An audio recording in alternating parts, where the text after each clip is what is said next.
zdaj jaz bom govoril verjetno bolj z vidika moje inštitucije, se pravi Zavod za gradbeništvo v Sloveniji, ki je četrti največji raziskovalni inštitut v Sloveniji, kar seveda pomeni, da imamo kar precej kompetenc na različnih področjih.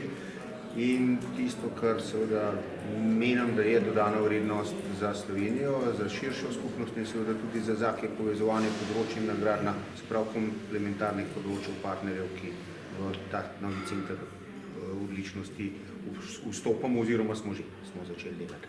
To je ena zgodba, druga zgodba je pa tisto, kar ste omenili, se pravi, jaz mislim, da lokalno itak toliko praktično ne obstaja več, obstaja regionalno, se pravi, za ta področje ja, ampak medtem pa, bom rekel, z nacionalnega vidika, se pravi, vse inštitucije, vsa industrija moramo tekmovati ali pa se pojavljati v mednarodnem prostoru, se pravi, v bistvu rekel, naša lokacija je najprej Evropa in potem tudi širše, tako da nekih hudih razlik bom delal med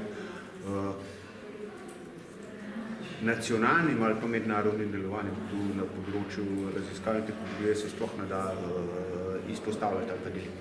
No, vas bom drugače vprašala. Hotela sem namreč vedeti, glede na to, da obstajajo različni inštituti v Sloveniji in vsak se ukvarja za svojo raziskovalno dejavnostjo, s čim bi se moral ukvarjati, ali se pa moral ukvarjati ta inštitut, da bo nadgradnil vseh obstoječih? Ja, definitivno je povezava, se pravi, kar se tiče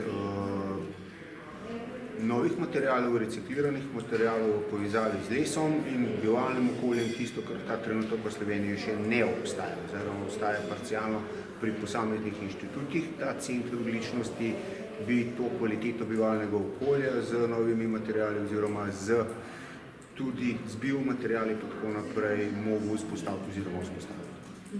No, o tem naravnem in o teh alternativnih oblikah predelave in koriščanja, sta se v zadnjih letih v Sloveniji vse več govori. Je trg zrel za to, govorimo zdaj, da bi se to razvijalo v Sloveniji, je dovolj denarja za to?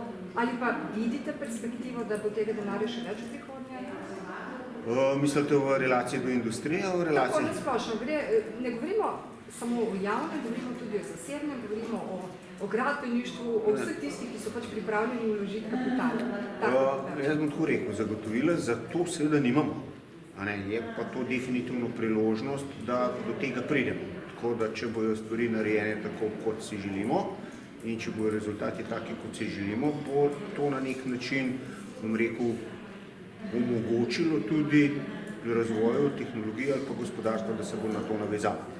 Zdaj, brez tega, ampak tudi spet stvar industrijskih partnerjev oziroma industrije, brez tega, jaz po mojem mnenju, slovenske industrije tudi na tem področju ne bo preživela. Sej, ne vem, če pogledamo drugi sektori industrije, ki jih mogoče še celo bolj poznam kot to, je področje avtomobilizmu oziroma avtomobilske industrije, področje metalurgije, oni, bom rekel, kar se tega tiče, te stvari zelo, zelo intenzivno delajo, nekaj podobnega se bo dogoditi tudi, bom rekel, na temu širšem področju lesa, gradbeništva, bivalnega okolja. Pa še to za konec, s čim se vi katere so tiste prednostne naloge, s katerimi se vi konkretno ukvarjate na tem področju? Ja, vse tisto, kar se povezuje, bom rekel, za uporabo v bivalnem okolju, se pravi ne toliko z temi temeljnimi raziskavami, ki se pravi, to je tista dodana vrednost, ki je center odličnosti. Naš del je pravzaprav evalvacija teh rezultatov nekje v širšem smislu oziroma v bivalnem okolju in pa tudi potem implementacijo v gradbeništvu, gradbenih proizvodov. No, pa povejte še vaše mnenje za konec, kako to javnost sprejema, govorimo strokovna javnost, pa tudi laična javnost, govorimo, kar se tiče gradnje in vsega. Kakšen je odziv na te vaše ponudbe? Zdaj, glede na to, da se ta trenutek dogajajo kar veliki koraki v okviru pametne specializacije, saj širša strokovna javnost je odziv tega, je mislim, da dost dober, oziroma tudi prihaja do povezav partnerjev, tudi tisti, ki prej niso sodelovali, ali nismo sodelovali, to v tem smislu cela zadeva definitivno pozitivna.